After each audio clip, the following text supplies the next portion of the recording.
Good morning, and welcome to the Modernizing Grand Central Dispatch usage session. I'm Daniel Shemaine from the Core Darwin team, and my colleagues and I are here today to show you how you can take advantage of Grand Central Dispatch to get the best performance in your application. As app developers, you've spent hundreds or thousands of hours building amazing experiences for your users, taking advantage of our powerful devices. You want your users to be able to have a great experience, not just on one device, but across all the variety of devices that Apple makes. GCD is designed to help you dynamically scale your application code from the single core Apple Watch all the way up to a mini core Mac. You don't want to have to worry too much about what kind of hardware your users are running. But there are problematic patterns that can affect the scalability and the efficiency of your code, both on the low end and on the high end. That's what we're here to talk about today. We want to help you ensure that all the work you're putting into your app to make it a great experience for your users translates across all of these devices.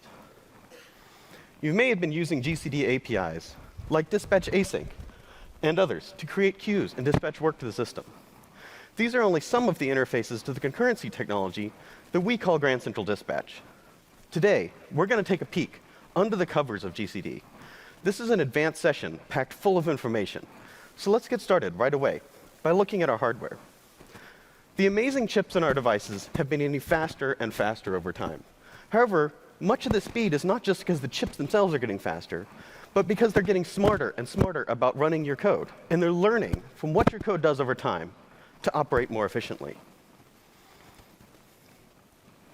However, if your code goes off core before it's completed its task, then it may no longer be able to take advantage of the history that that core has built up. And you might leave performance on the table when you come back on core. We've even seen examples of this in our own frameworks. When we applied some of the optimization techniques that we're going to discuss today, we saw large speedups from simple changes to avoid these problematic patterns. So, using these techniques lets you bring high-performance apps to more users with less work. Today, we're going to give you some insight into what our system is doing under the covers with your code, so you can tune your code to take the best advantage of what GCD has to offer. We're going to discuss a few things today. First, we're going to discuss how you can best express parallelism and concurrency, how you can choose the best way to express concurrency to Grand Central Dispatch. We're going to introduce unified queue identity, which is a major under-the-hood improvement to GCD that we're publishing this year. And we're finally going to show you how you can find problem spots in your code with instruments.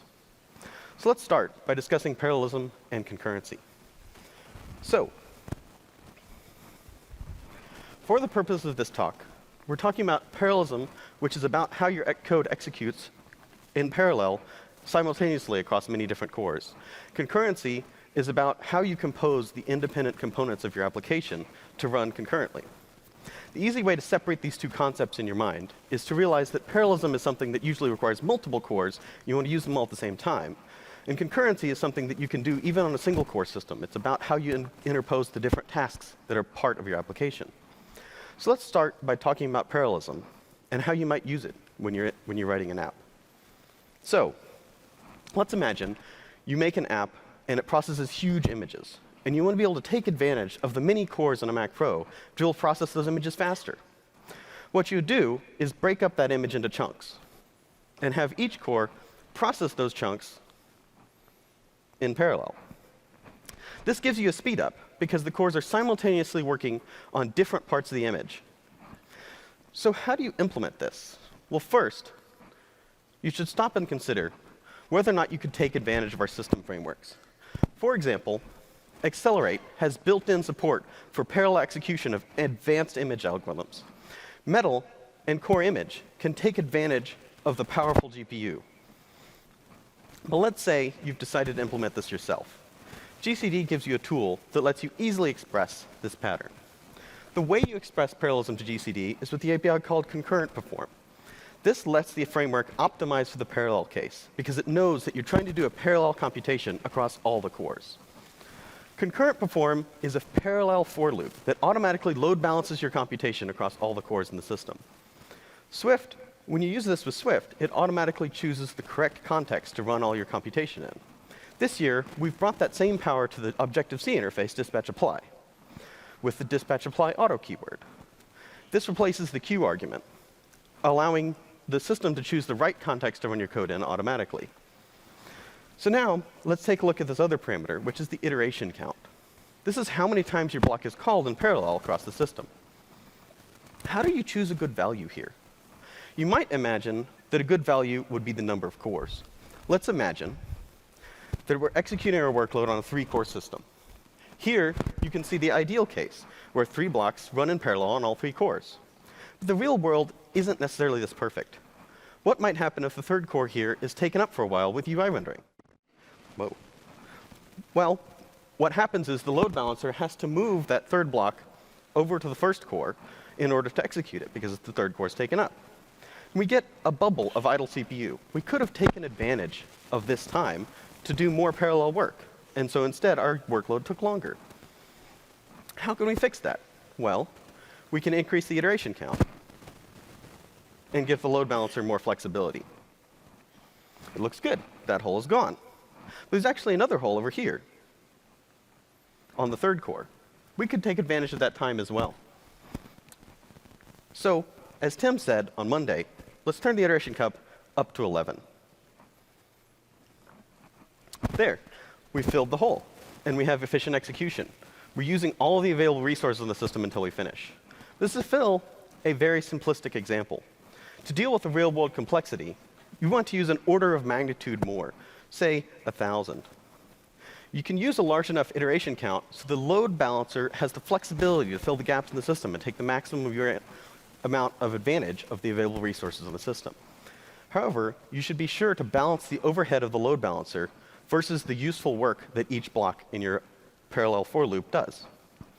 Remember that not every CPU is available to you all the time. There are many tasks running concurrently on the system. And additionally, not every worker thread will make equal progress.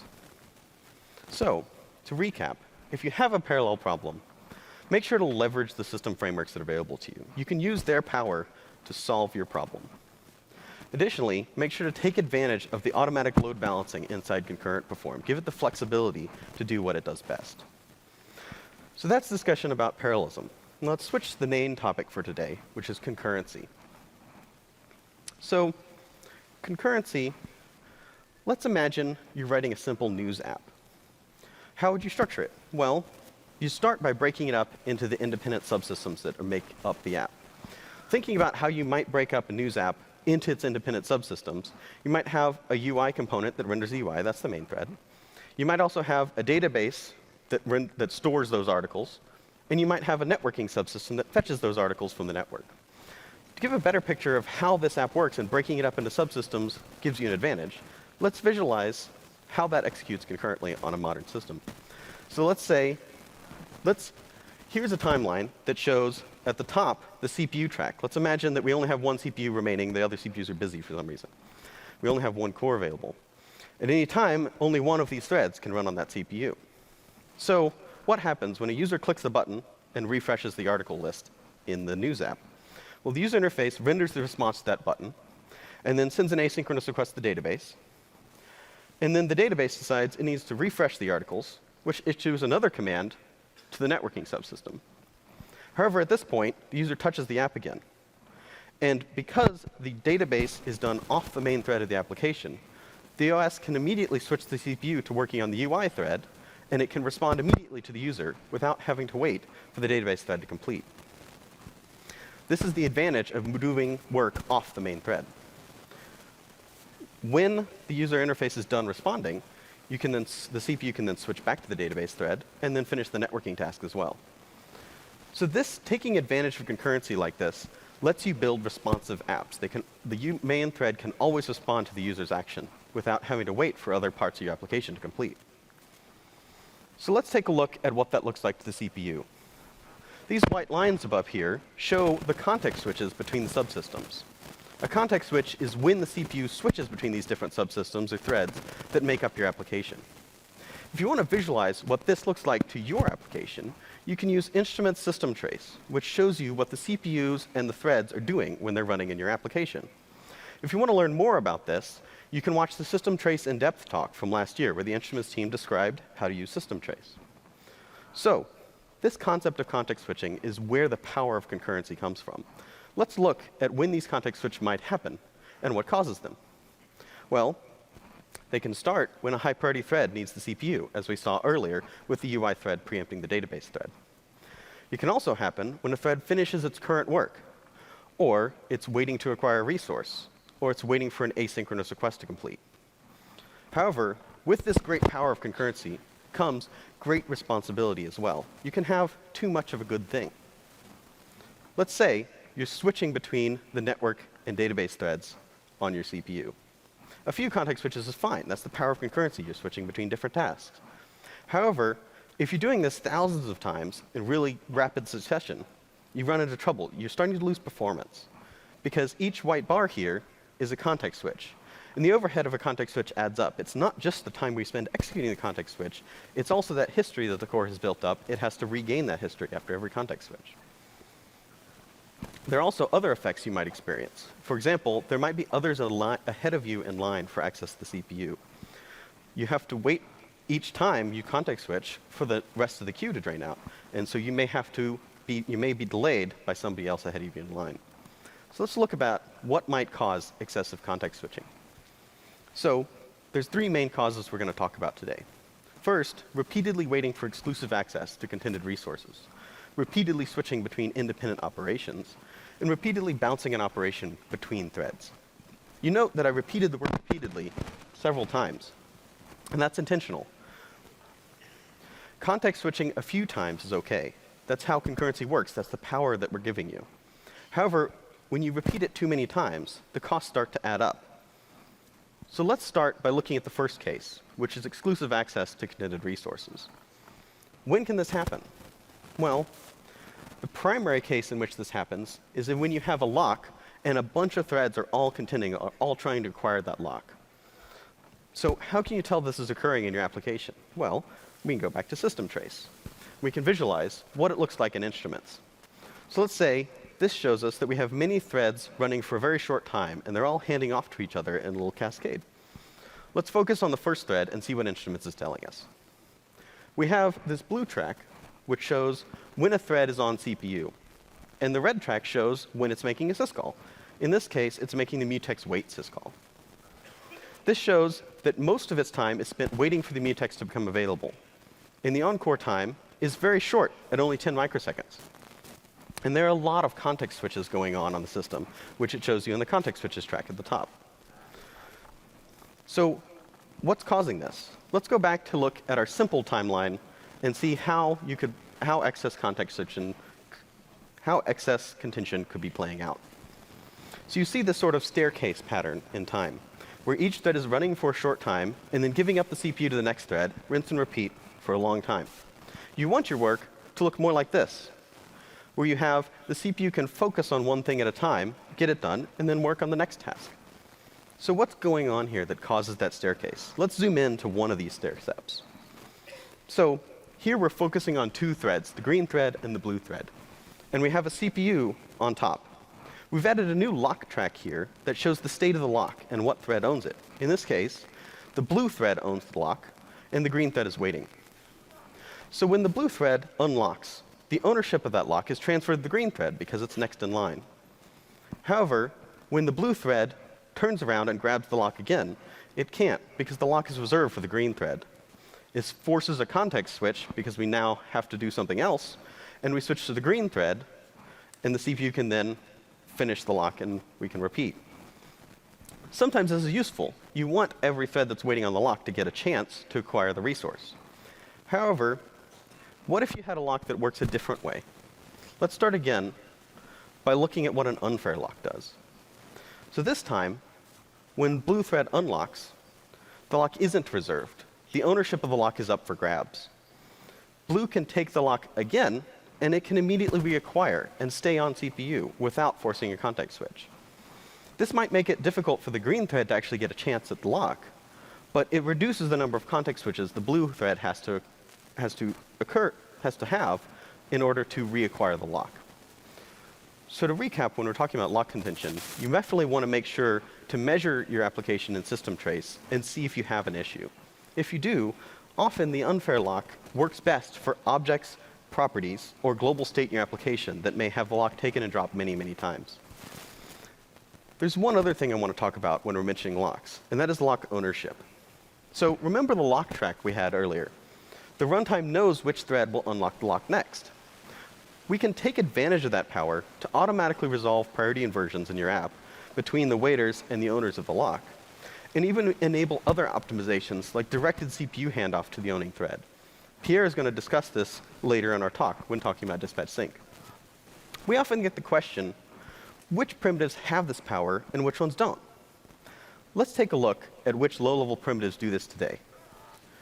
So primitives with a single known owner have this power, things like serial queues and OS unfair lock. However, asymmetric primitives like dispatch semaphore and dispatch group don't have this power because the runtime doesn't know what thread will signal this primitive. Finally, primitives with multiple owners like private concurrent queues and reader-writer locks, the system doesn't take advantage of that today because there isn't a single owner. When you're picking a primitive, consider whether or not your use case involves threads of different priorities interacting, and like a high priority UI thread with a lower priority background thread. If so, you might want to take advantage of a primitive with ownership that ensures that your UI thread doesn't get delayed by waiting on a lower priority background thread. So in summary, these inefficient behaviors are often emergent properties of your application. It's not easy to find these problems just by looking at your code. You should observe it in instrument system trace to visualize your app's true real behavior, and so you can use the right lock for the job. So I've just discussed the first cause on our context switching list, which is exclusive access. To discuss some other ways your apps can experience excessive context switching, I'm going to bring up my colleague, Daniel Steffen, to talk to you about how you can organize your concurrency with GCD to avoid these pitfalls.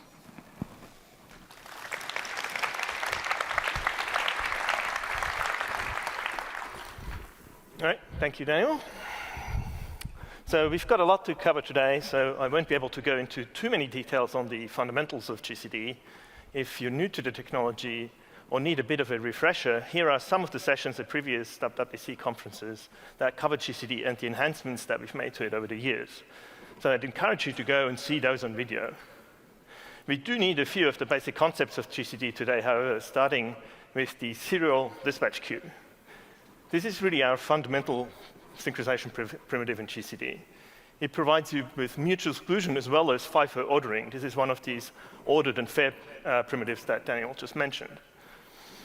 And it has a concurrent atomic enqueue operation, so it's fine for multiple threads to enqueue operations into the queue at the same time, as well as a single dequeuer thread that the system provides to execute asynchronous work items from the queue. So let's look at an example of this in action. Here we're creating a serial queue by calling the dispatch queue constructor, and that will give you a piece of memory that, as long as you haven't used it yet, is just inert in your application. Now imagine there's two threads that come along and call the queue.async method to submit some asynchronous work into this queue.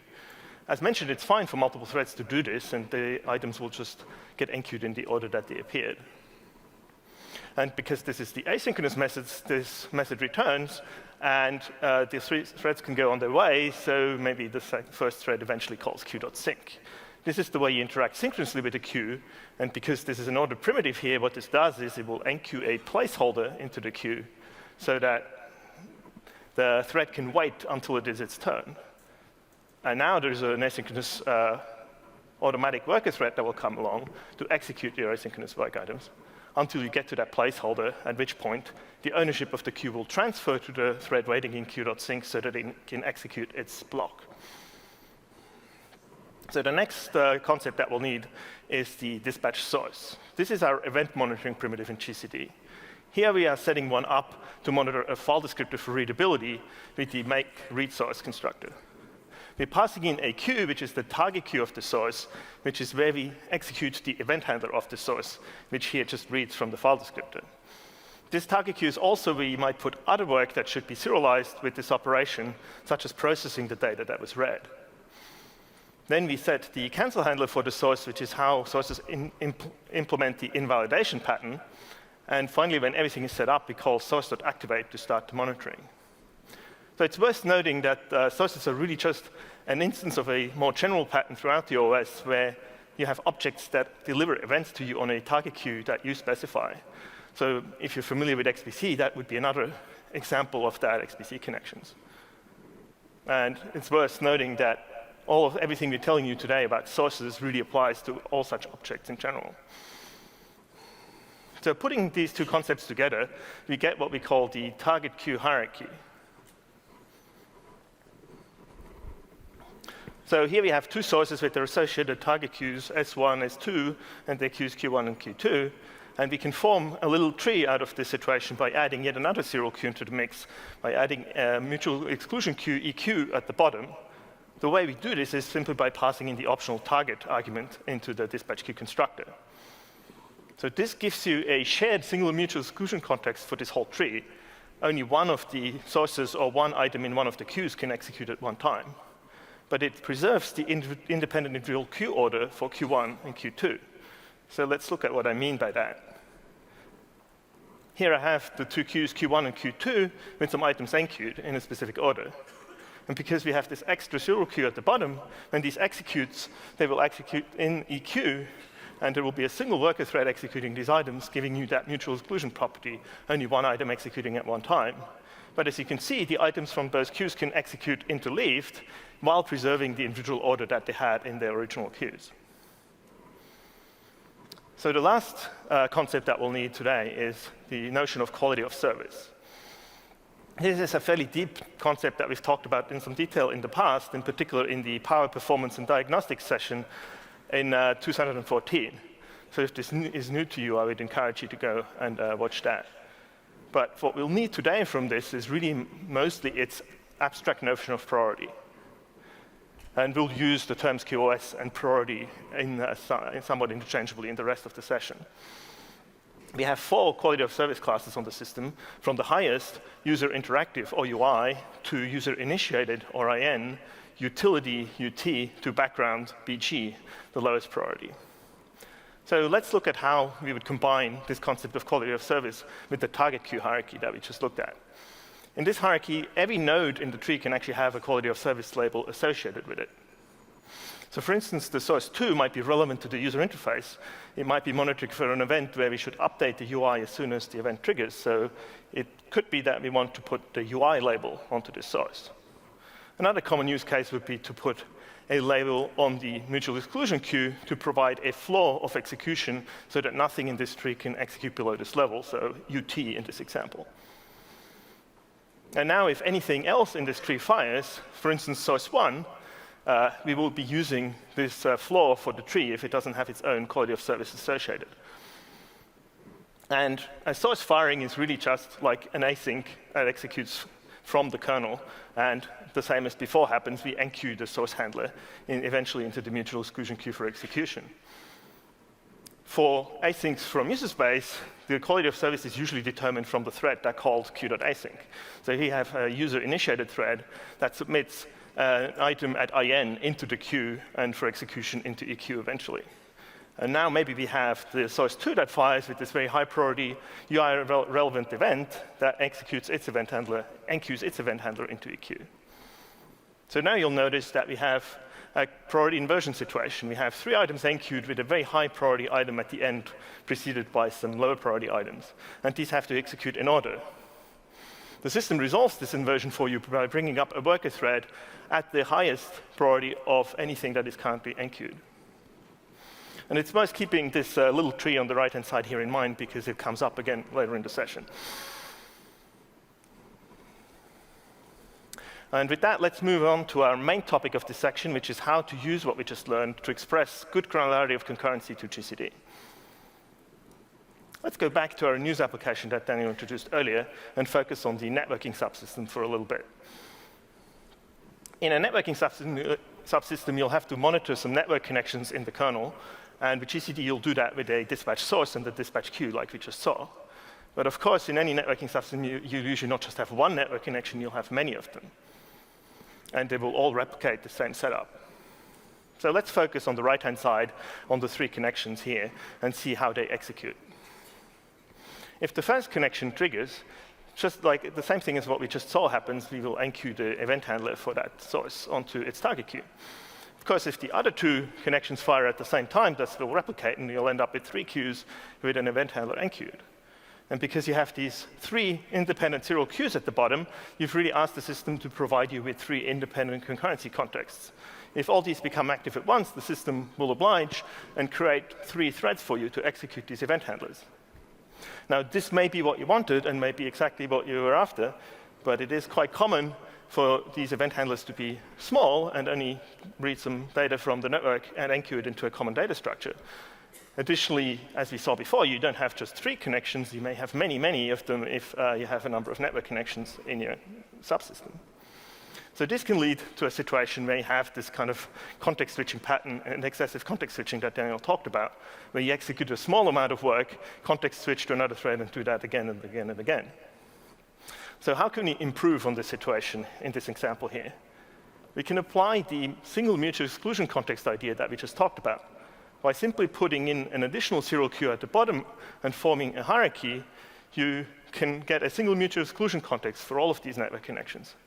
And if they fire at the same time, the same thing as before will happen. The event handlers will get enqueued onto the target queues. But because there's an additional serial queue at the bottom here, it's a single thread that will come and execute them in order instead of the multiple threads that we had before. So this seems like a really simple change, but it is exactly the type of change that led to the 1.3x performance improvement in some of our own code that Daniel talked about earlier in the session. So this is one example of how we can avoid the problematic pattern of repeatedly switching between independent operations. But it really comes under the general heading of avoiding unwanted and unbounded concurrency in an application. One way you can get that is by having many queues becoming active all at once. And one example of this is that independent per client source pattern that we just saw. You can also get this if you have independent per object queues. If many objects in your application have their own serial queues and you submit asynchronous work into them at the same time, you can get exactly the same phenomenon. You can also see this if you have many work items submitted to the global concurrent queue at the same time. In particular, if those work items block. The way the global concurrent queue works is that it creates more threads when existing threads block to give you a continuing good level of concurrency in your application. But if those threads then block again, you can get something that we call the thread explosion. This is a topic that we went into some detail in the Building Responsive and Efficient Apps at GCD in 2015. So if this sounds new to you, I'd encourage you to go and watch that session.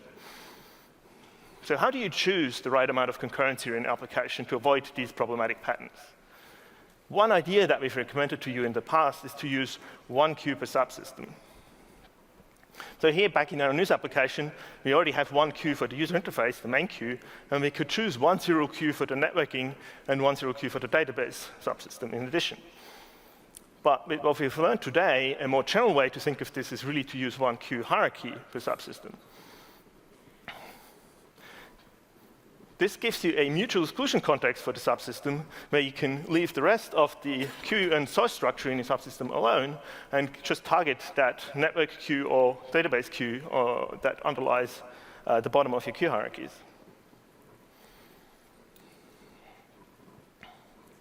But that may be, well be a bit too simplistic a pattern for a complex application or a complex subsystem. The main thing that is important here is to have a fixed number of serial queue hierarchies in your application.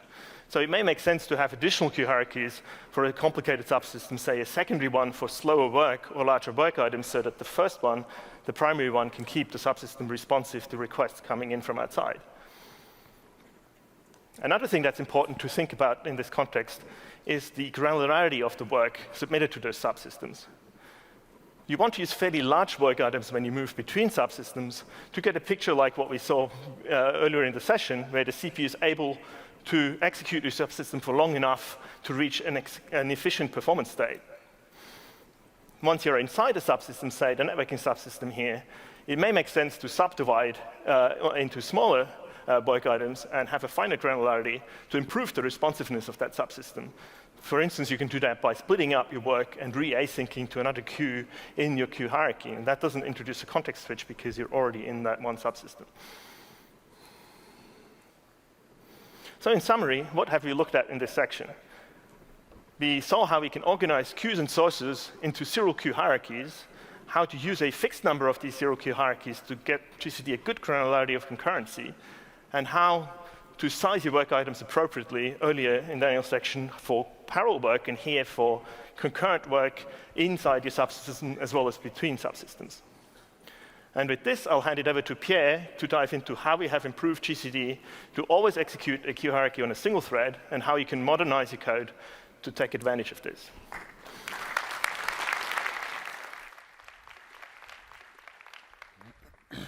Thank you, Daniel. So indeed, we have completely reinvented the internals of GCD this year to eliminate some unwanted context switches and execute single queue hierarchies like the ones Daniel showed on the single thread. To do so, we have created a new kernel concept that we call unified queue identity that lets us do that, and we will walk you through how it works. So really, this part of the talk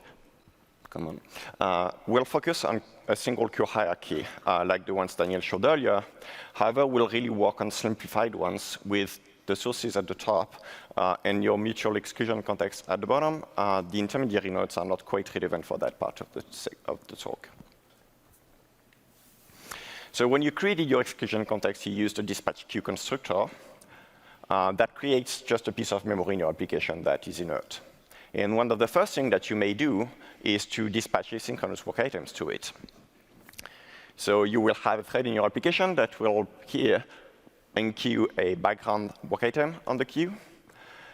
When that happened before, we used to request a thread anonymously to the system. And the resolution of what that thread was meant to do happened late inside your application. In this release, we changed that. And what we do is that we create our kernel object, the unified queue identity that is strongly tied to your queue and is exactly meant to represent your queue in the kernel. We can tag that object with the required priority to execute your work, which here is background. And that causes the system to ask for a thread. The thread request, that dotted line on the slide, may not be fulfilled for some time, because here that's a background thread, and maybe the system is loaded enough that it's not even worth giving you a thread for it. Later on, some other part of your application may actually try to enqueue more work. Here, a utility work item that is slightly higher priority. We can use the queue identity, the unified identity in the kernel, to resolve the priority inversion and elevate the priority of that thread request. And maybe that is the small nudge that the system needed to actually give you a thread here to execute your work. But this thread is in the scheduler queues, not yet on core, not executing. And the reason why is because there is another thread in your application that is interacting with that queue, and this time synchronously at a higher priority even usually initiated.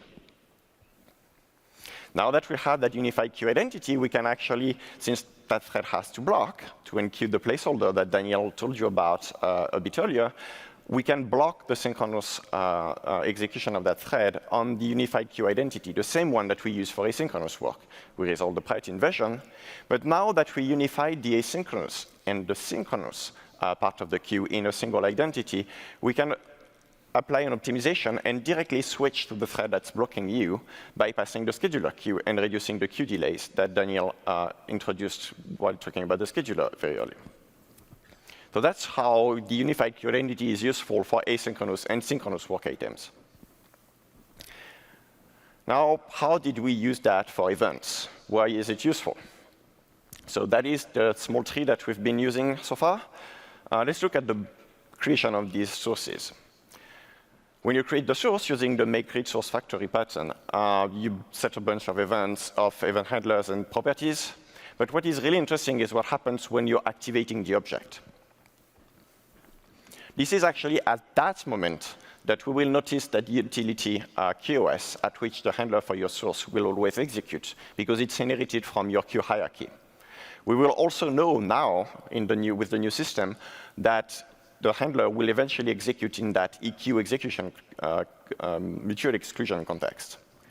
And we now register the source upfront with the same unified identity that I just talked about a bit earlier.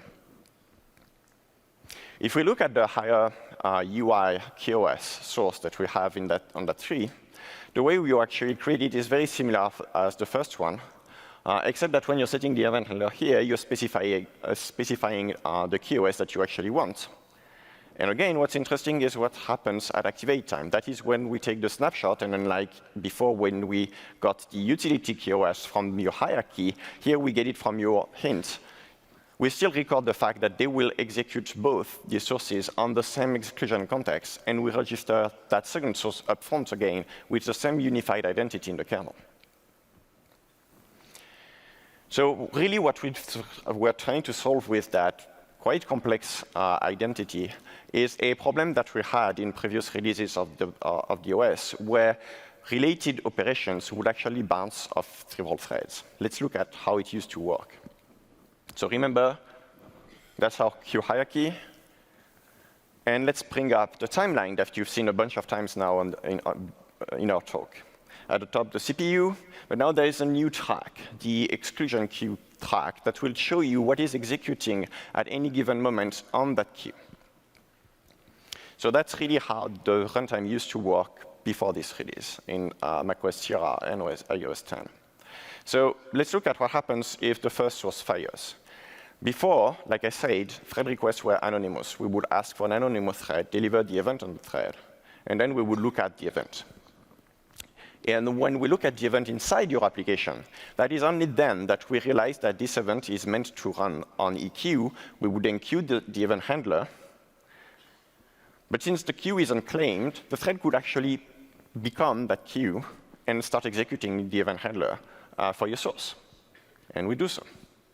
Now, the interesting thing is what happens when the second source, that is higher priority, fires.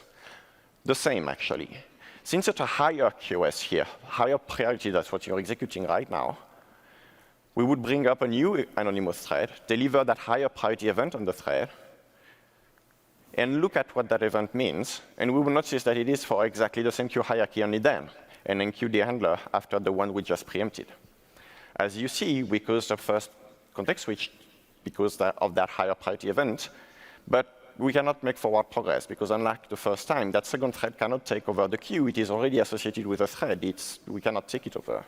So the thread is done, which, as Daniel explained, is one reason why you will context switch again. And that's what we do. We context switch back to the first thread that is the one that can actually make progress. We execute the rest of the first handler and finally move to the second one. So as you can see, we use two threads and two context switches that you really didn't want for a single execution context. We fixed that using unified identity in macOS High Sierra and iOS 11. We got rid of that thread. I mean it. And we also, of course, got rid of the two context switches that we had that were unwanted. And that was really important because unlike what happened when Daniel showed you the preemption with that UI touch event, where we could take advantage of the fact that we actually had two threads that were independent to be more responsive for your application. Here we didn't benefit from any of these context switches because these event handler S1 and N2 had to execute in order anyway, so knowing about that event early was not useful. And if you look at how this actually, what the flow is today, it looks more like this. What happened here?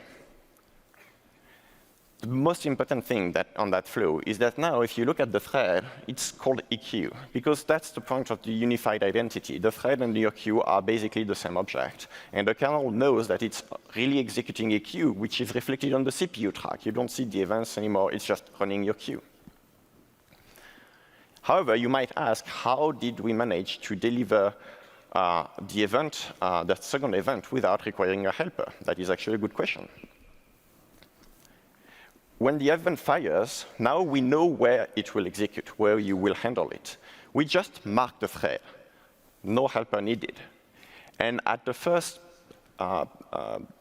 possible time, we will notice that the thread was marked with you have pending events. And we will dequeue the events when it's the right time, right after the first handler finishes. We can grab the events from the kernel, look at them, and then queue their handlers on your hierarchy. So why did we go through that quite complex explanation? That's so that you can understand how to best take advantage of the runtime behavior.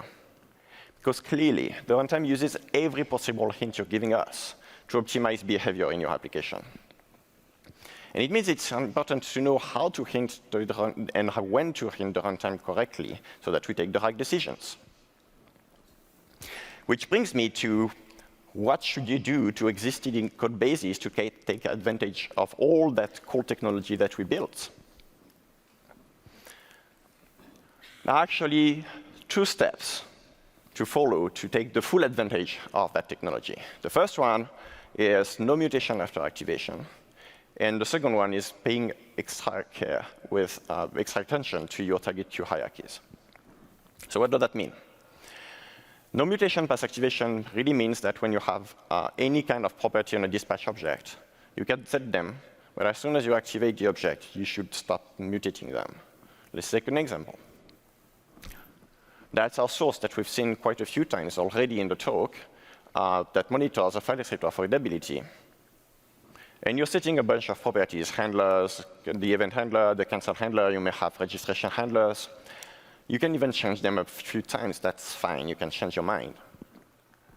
And then you activate the source. The contract here is that you should stop, mutate your objects. It's very tempting to, after the fact, for example, change the target queue of your source. That will cause problems. And the reason why is exactly what I showed a bit earlier. At activate time, we take a snapshot of the properties of your objects, and we will take decisions in the future based on that snapshot. And if you change the target queue hierarchy after the fact, it will render that snapshot stale, and that will defeat a bunch of very important optimizations, such as the priority inversion avoidance algorithm in GCD, the direct handoff that we have for the dispatch sync that I presented earlier, or all defensive and delivery optimizations that we just went through. And I'll insist on the point that Daniel made early on, which is that many of you probably never had to create a dispatch source in your application. And this is fine. This is really how it's supposed to work. You probably actually use a lot of them through system frameworks. Each time you have a framework that you have to vend a dispatch queue to because they are asyncing some notifications on that queue on your behalf. Behind the scenes, they have one of these sources. So if you're changing the assumptions of the system, you will actually break all these optimizations as well. So I hope I made a point really clear that the target queue hierarchy is essential, and you have to protect it. What does that mean? And how to do that? The first way, which is a very simple advice, is that when you're building one, start from the bottom and build it toward the top. When you saw that graph on the slide build up, as you see, these white arrows there, they are your target queue relationships. None of them had to be mutated if you build it in that order. However, when you have a large application or you're writing a framework and you're vending one of these queues to another part of your engineering group company, you may want to have stronger guarantees than that. You may want to lock down these relationships so that really no one can mutate them after the fact. This is actually something that you can do with a technology that we call static queue hierarchy. We introduced it last year. And actually, if you are using Swift 3, then you can stop listening to me because you're already in that world, and that's the only world you live in. However, if you have an existing code base or you use older versions than of Swift, you need to do some extra steps. So let's focus on the relationship between Q1 and EQ here. When you created that with Objective-C, you probably wrote code that looks like this. You create your queue, and then in the second step, you will set the target queue of Q1 to EQ. That is not protecting your queue hierarchy. Anyone can come along and call dispatch a target queue again and break all your assumptions. That's not terribly great. There is a simple step to just fix that code into a way that is safe, which is to adopt the new API we introduced last year, which is dispatch queue create with target, which in a single atomic step will create the queue, set the queue hierarchy right, and protect it. And that's it. These were the 2 steps to follow for you to really work with the runtime well. They are really easy. However, a bit like the mutex case that Daniel walked you through early on, Finding when you're doing one of these things wrong is fairly challenging, especially on a large code base. Finding that in an existing code base through code inspection is hard. This is why we created a new GCD performance instruments tool to find problem spots in an existing application. And I will call Daniel back to the stage to demo it to you.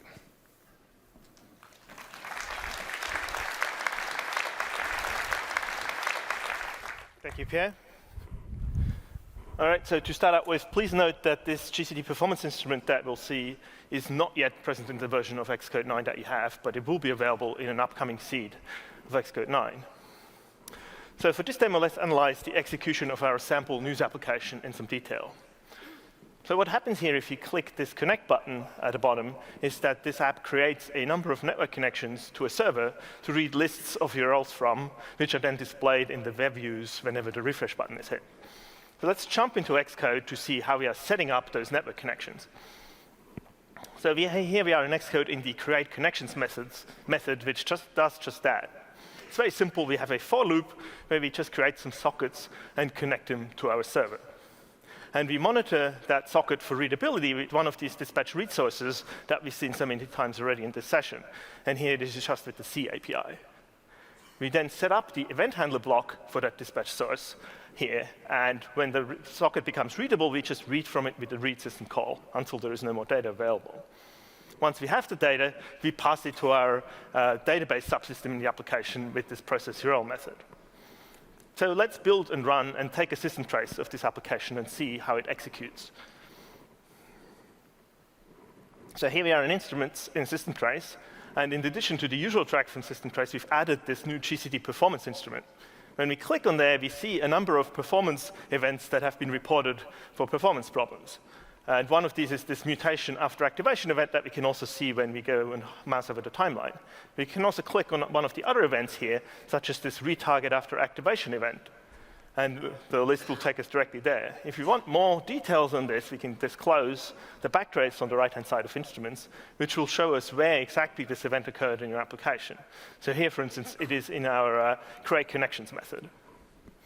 If we double-click on this frame, instruments will show us directly the line of code where the problem occurred. This is this dispatch set target queue call here that indeed occurs after activate, like this is the pattern that Pierre just told you about. To go and fix that, we can jump directly into Xcode with the open file in Xcode button in instruments. So here we are at that dispatch set target queue line, and indeed it, as well as the dispatch source set event handler setup, happens after activate.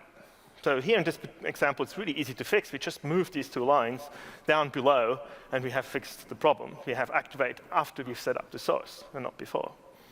So let's jump back into instruments and see what we can see in the system trace now. It looks the same as before, except when you click on the GCD performance track, you'll see there is no more significant performance problems detected. And that's what you want to see if you use this instrument. So of course, this was very simple in this application. You may have to do some work. So let's focus on the points track in the application. This shows us a number of network event handlers, and these are the source event handlers in our application. How did you manage to make these show up in instruments? That's actually really interesting to understand because it's something you can apply to your own code to understand how it executes in instruments.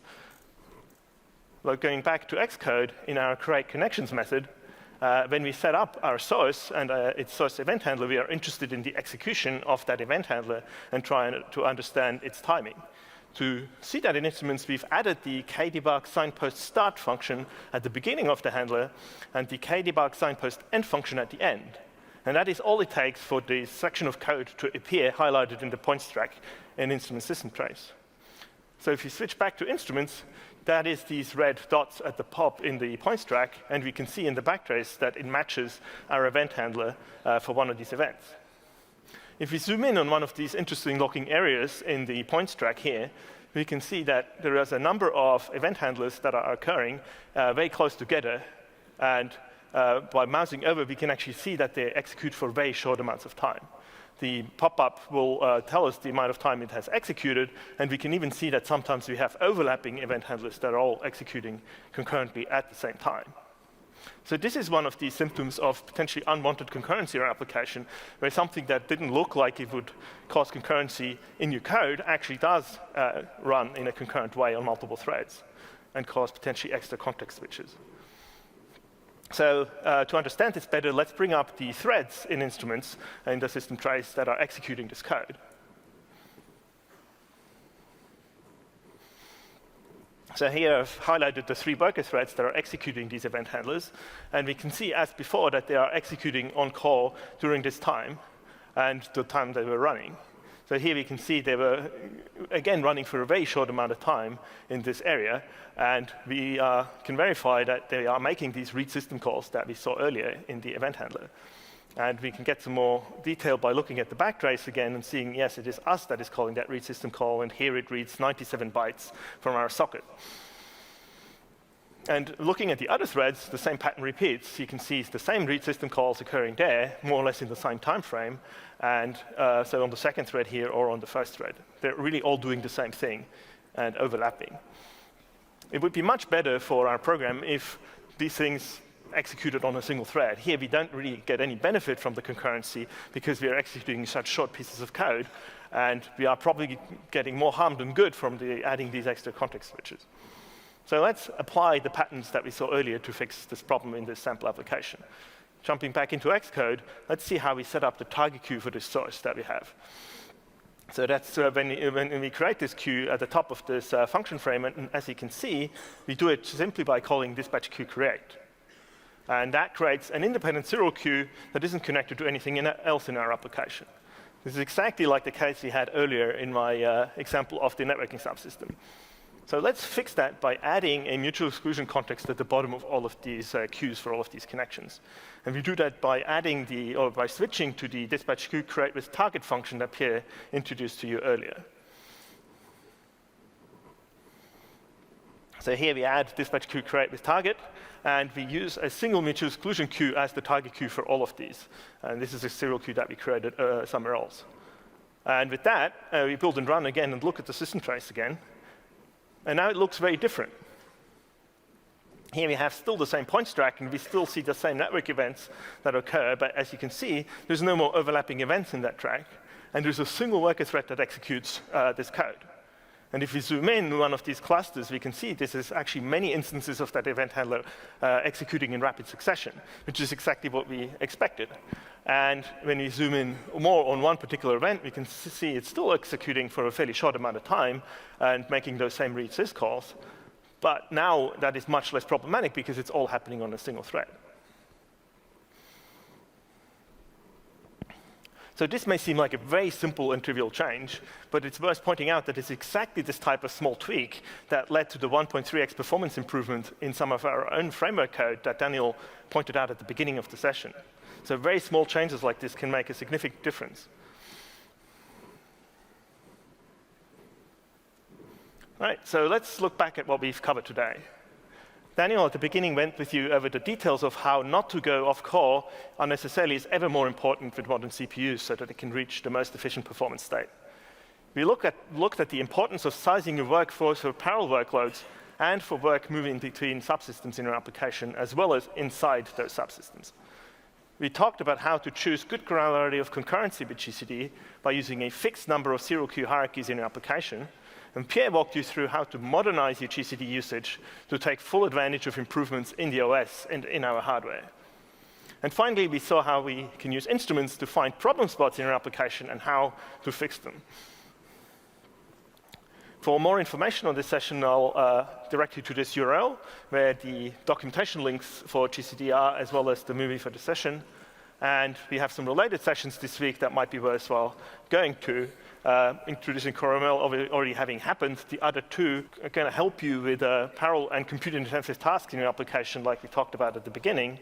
And the last two are going to help you with more performance analysis and improvements of different aspects of your app. And with that, I'd like to thank you for coming. If you have any questions, please come and see us at the labs.